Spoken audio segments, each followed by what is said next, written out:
ಆಡಳಿತಾರೂಢ ಕಾಂಗ್ರೆಸ್ನಲ್ಲಿ dinner politics ಜೋರಾಗಿ ನಡೆಯುತ್ತಿದೆ. ಇದು ಸಹಜವಾಗಿ ಕೂಡ ಸಾಕಷ್ಟು ಚರ್ಚೆಗೆ ಕೂಡ ಗ್ರಾಸ ಆಗಿದೆ. ಸೊ ಈ ಎಲ್ಲ ಬೆಳವಣಿಗೆ ಬಗ್ಗೆ ಮಾತನಾಡೋದಕ್ಕೆ ನಮ್ಮ ಜೊತೆಗೆ ಕೈಗಾರಿಕಾ ಸಚಿವರು ಆಗಿರುವಂತಹ ಎಂ ಬಿ ಪಾಟೀಲ್ ಅವರು ಇದ್ದಾರೆ. ಅವರ ಹತ್ರ ಒಂದಷ್ಟು ಬೆಳವಣಿಗೆ ಬಗ್ಗೆ ಮಾಹಿತಿ ಪಡೆಯುವಂತ ಒಂದು ಪ್ರಯತ್ನ ಮಾಡೋಣ. ಸರ್, ಬಹಳ ಮುಖ್ಯವಾಗಿ ಡಿನ್ನರ್ ಪಾಲಿಟಿಕ್ಸ್ ಅನ್ನ ಅದು ಈ ಕಾಂಗ್ರೆಸ್ ಅಲ್ಲಿ ಇತ್ತೀಚಿನ ವರ್ಷಗಳಲ್ಲಿ ತುಂಬಾ ಕಡಿಮೆ ಇತ್ತು. ಆದ್ರೆ ಈಗ ಅದು ಮುಂಚೂಣಿಗೆ ಬರ್ತಾ ಇದೆ. ಮೊನ್ನೆ ಅಷ್ಟೇ ಕೂಡ ಸಿಎಂ ಸಿದ್ದರಾಮಯ್ಯರು ಮತ್ತೆ ಸಚಿವರೆಲ್ಲರೂ ಕೂಡ ಸೇರಿದ್ರು. ಸೊ ಏನು ಚರ್ಚೆ ಸರ್ ಅದು? ಅದರಲ್ಲೇನು ತಪ್ಪಿಲ್ಲ. ಇವರು ಸತೀಶ್ ಜಾರಕಿಹೊಳಿ ಅವರು ಮುಖ್ಯಮಂತ್ರಿಗಳನ್ನ ಮನೆಗೆ ಊಟಕ್ಕೆ ಕರೆದಿದ್ದಾರೆ. ತಪ್ಪೇನಿದೆ ಇದರಲ್ಲಿ? ಅವ್ರನ್ನು ಕರೆದಿದ್ದಾರೆ. ಮತ್ತೆ ಉಳಿದಂತ ತಮ್ಮ SC/ST ಸಚಿವರನ್ನು ಕರೆದಿದ್ದಾರೆ. ಪರಮೇಶ್ವರ್ ಅವ್ರನ್ನ, ರಾಜಣ್ಣ ಅವ್ರನ್ನ ಕರೆದಿದ್ದಾರೆ. ತಪ್ಪೇನಿದೆ ಇದರಲ್ಲಿ? ನಾನು 2 ಸಲ ಹಿಂದೆ ಮುಖ್ಯಮಂತ್ರಿಗಳನ್ನ ಮನೆ ಕರೆದಿದ್ದೀನಿ, ಡಿನ್ನರ್ ಕರೆದಿದ್ದೀನಿ, ಬಂದಿದ್ದಾರೆ. ಏನು ತಪ್ಪೇನಿದೆ ಇದರಲ್ಲಿ?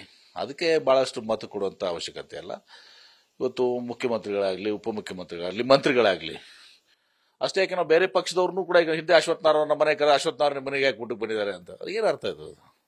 ಬೊಮ್ಮಾಯಿಯವ್ರು ನಮ್ಗೆ ಕರೀತಾರೆ, ಅವ್ರ ಮನೆಗೆ ಊಟಕ್ಕೆ ಹೋಗಿದ್ವಿ. ಅಶೋಕ್ ಅವರು, ಇದಕ್ಕೇನು ಸಂಬಂಧ ಇದೆ? ಯಡಿಯೂರಪ್ಪ ಅವ್ರ ಮನೆಗೆ ಹೋದಾಗ ಅವ್ರು ತಿಂಡಿ ಕಳಿಸಿದ್ರು. ಇದು ಡಿನ್ನರ್ಗೂ ರಾಜಕೀಯಕ್ಕೂ ಬೇರೆ. ರಾಜಕೀಯ ಏನು ಚರ್ಚೆ ಆಗ್ತದೆ ಅದು ನಮ್ಮ ಕಚೇರಿಯಲ್ಲಿ ಒಂದು ದಿವಸ ಆಗ್ತದೆ. ಹೀಗಾಗಿ ಸಿದ್ದರಾಮಯ್ಯನವರು ಸತೀಶ್ ಜಾರಕಿಹೊಳಿ ಮನೆ ಊಟಕ್ಕೆ ಹೋಗೋದಕ್ಕೆ ವಿಶೇಷ ಅರ್ಥ ಕೊಡುವಂಥದ್ದೇನು ಇಲ್ಲ. ಅದರಲ್ಲಿ ಊಟಕ್ಕೆ ಕರೆದಿದ್ದಾರೆ. SC/ST ಏನಾದ್ರು ಸಮಸ್ಯೆ ಅದನ್ನು ಕೂಡ ಹೇಳಿರ್ಬೋದು ಅಷ್ಟೇ. ತಪ್ಪೇನಿದೆ ಅದರಲ್ಲಿ? ರಾಜಕೀಯ ವಿಚಾರಗಳು ಏನು ಚರ್ಚೆ ಆಗಿಲ್ವಾ? ಯಾಕಂದ್ರೆ ಸಾಕಷ್ಟು ಆಗ್ತಿರುವಂತದ್ದು ಮುಂದೆ ಸಿಎಂ ಬದಲಾವಣೆ ಆಗ್ತಾರೆ ಅನ್ನುವಂಥದ್ದು, KPCC ಅಧ್ಯಕ್ಷ ಸ್ಥಾನ ಬದಲಾವಣೆ ಆಗುತ್ತೆ ಅನ್ನುವಂಥದ್ದು, DCM ಹುದ್ದೆಗಳ ಸೃಷ್ಟಿ ಆಗಬೇಕು ಜಾತಿವಾರಿ ಅನ್ನುವಂಥ ಬೇಡಿಕೆಗಳು ಕೂಡ ವ್ಯಕ್ತ ಆಗ್ತಿದೆ. ನೋಡಿ, ಇದೆಲ್ಲವೂ ಕೂಡ ನಮ್ಮ ಪಕ್ಷಕ್ಕೆ ಹೈಕಮಾಂಡ್ ನಿರ್ಧಾರ ಮಾಡ್ತಾರೆ. ಇದು ಎಂ ಬಿ ಪಾಟೀಲ್ ಹತ್ರ ಇಲ್ಲ, ಯಾರ ಹತ್ರ ಇಲ್ಲ. ಮುಖ್ಯಮಂತ್ರಿಗಳು, ಹೈಕಮಾಂಡು, KPCC ಅಧ್ಯಕ್ಷರನ್ನು ಇನ್ವಾಲ್ವ್ ಮಾಡ್ಕೋತಾರೆ. ಪಕ್ಷದ ಹೈಕಮಾಂಡ್ ಏನು ಮಲ್ಲಿಕಾರ್ಜುನ್ ಖರ್ಗೆ ಅವರು, ಸೋನಿಯಾ ಗಾಂಧಿ ಅವರು, ರಾಹುಲ್ ಗಾಂಧಿ ಅವರು ಎಲ್ಲರೂ ಕೂಡಿ CWC ಇದೆ. ಅಲ್ಲಿ ಪಕ್ಷದಲ್ಲಿ ಇವತ್ತೊಂದು ದಿವಸ ಮುಖ್ಯಮಂತ್ರಿ ಯಾರಾಗಬೇಕು, ಉಪಮುಖ್ಯಮಂತ್ರಿ ಆಗ್ಬೇಕಾ ಬೇಡ, KPCC ಅಧ್ಯಕ್ಷ ಬದಲಾವಣೆ ಆಗ್ಬೇಕಾ ಬೇಡ, ಇದೆಲ್ಲ ಅಲ್ಲಿ ಚರ್ಚೆ ಆಗಿದೆ. ಇಲ್ಲ ಪ್ರಸ್ತುತ ಆಯಿತು. ನೀವೆಲ್ಲರೂ ಕೂಡ ಜಾತಿವಾರ, ಯಾಕಂದ್ರೆ ವಿಧಾನಸಭೆ ಚುನಾವಣೆ ಆಗಿರ್ಬೋದು, ಬೇರೆ ಬೇರೆ ಸಂದರ್ಭಗಳಲ್ಲಿ ಜಾತಿವಾರ ಎಲ್ಲರೂ ಕೂಡ ಬೆಂಬಲವನ್ನು ಕೊಟ್ಟಿದ್ದಾರೆ. ಹಾಗಾಗಿ DCM ಹುದ್ದೆ ಸೃಷ್ಟಿ ಆಗಬೇಕು ಅನ್ನುವಂತ ಬೇಡಿಕೆಗಳನ್ನ ಇಟ್ಟಿದ್ರಿ. ಆದ್ರೆ ಎಲ್ಲೋ ಒಂದ್ ಕಡೆ ಈಗ ಆ ವಿಚಾರ ಈಗ ನಾನು ಮಾತನಾಡಕ್ಕೆ ಬಯಸೋದಿಲ್ಲ. ಇದು ಈಗಾಗಲೇ ಹಿಂದೆ ಒಮ್ಮೆ ಚರ್ಚೆ ಆಗೋಗಿದೆ. Matter is ceased with the high command. ಅವ್ರ ಹತ್ರ ಇವತ್ತು ಸೀಜ್ ಆಗಿದೆ. ಹೈಕಮಾಂಡ್ ನಿರ್ಧಾರ ಮಾಡ್ತಾರೆ. ಸೂಕ್ತ ಸಂದರ್ಭದಲ್ಲಿ DCM ಮಾಡಬೇಕಾ ಬೇಡನಾ, ಏನು ಎಷ್ಟು ಏನು ಎಲ್ಲರೂ ಕೂಡ ನಿರ್ಧಾರ ಮಾಡ್ತಾರೆ. ಇದು ನಮ್ಮ ಕೈಯಲ್ಲಿ ಏನೂ ಇಲ್ಲ. ಹೀಗಾಗಿ ನಾನು ಈ ಬಗ್ಗೆ ಮತ್ತೊಮ್ಮೆ ಆ ವಿವಾದ ಸೃಷ್ಟಿ ಮಾಡಲಿಕ್ಕೆ ಬಯಸೋದಿಲ್ಲ.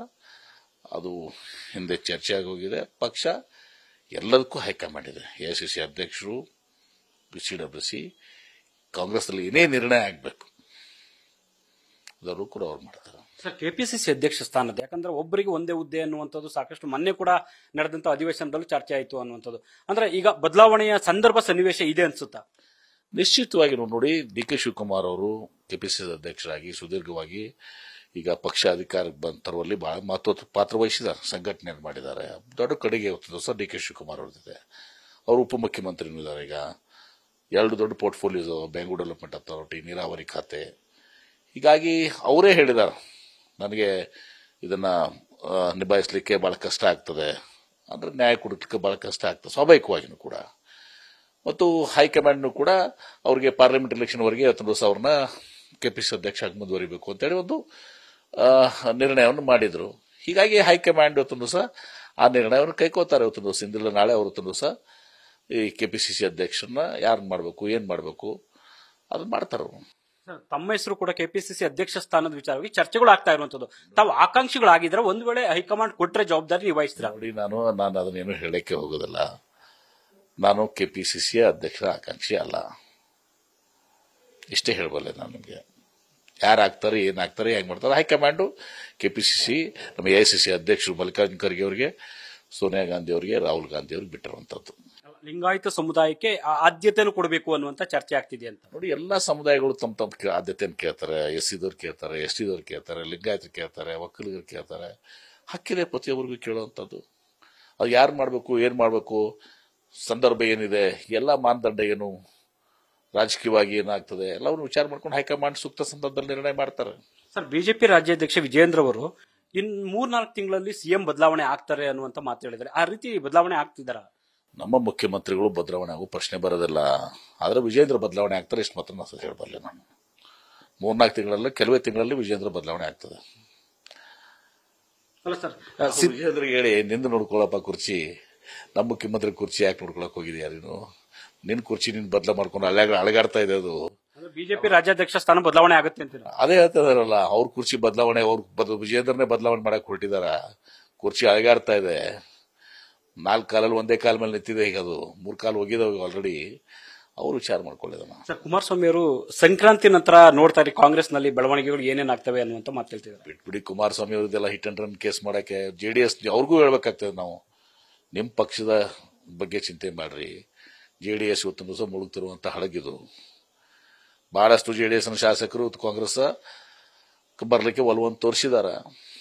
ಅದು ಅವ್ರಿಗೂ ಗೊತ್ತಿದೆ ಕುಮಾರಸ್ವಾಮಿ ಅವರಿಗೆ. ಸುಮ್ಮನೆ ಸಂಕ್ರಾಂತಿ ನಂತರ ನಿಮ್ ಪಕ್ಷದ ನೋಡ್ಕೊಳ್ಳಿ ನೀವು. ಸಂಕ್ರಾಂತಿ ನಂತರ ನಿಮ್ ಪಕ್ಷದಲ್ಲಿ ಏನಾಗ್ತದೆ ಕುಮಾರಸ್ವಾಮಿ ಅವರು ನೀವು ನೋಡ್ಕೊಡ್ರಿ ಅದನ್ನ.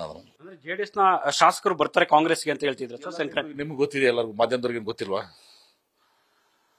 ಬಿಜೆಪಿ ಶಾಸಕರು ಕಾಂಗ್ರೆಸ್ ಈ ಕಡೆ ಬರ್ತಾ ಇದ್ದಾರೆ, JDS ಶಾಸಕರು ಬರ್ತಾ ಇದ್ದಾರೆ. ಸೂಕ್ತ ಸಮಯ ಅಷ್ಟೇ. Thank you.